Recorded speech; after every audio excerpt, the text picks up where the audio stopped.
Националистички пораки, ширење говор на омраза, оштетено кафуле се сликите кои вчера ги видовме од страна на навивачите на Шкендија. Имаше скандирање за учека или рида.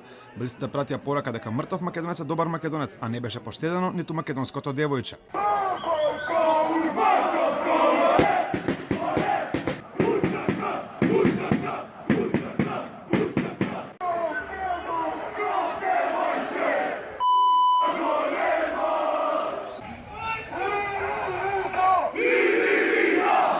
И покрај сите овие пораки, првиот човек на МВР, Оливер Спасовски, вели дека се уште нема пријави, но се правда дека се превземаат мерки од страна на СВР Тетово, како за балистите, така и за војводите од Тетово.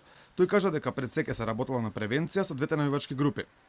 Денеска дадовме задача да посебно и во делот на превенцијата во сектор за внатрешни работи поработиме и со двете навивачки групи од Тетово, заради тоа што не смееме да дозволиме да нивни конфликти кои што изобилуваат со таков говор на омраза бидат секојдневни и во Тетово, меѓутоа и во Република Македонија. Додека министерот Спасовски вели дека сега ќе се работи на превенција, во минатото навивачи беа апсени за помали дела од овие, веднаш по нивните случувања, а во последниот период бевме сведоци на пријави за јавни личности поради наводно ширење говор на омраза на социјалните мрежи.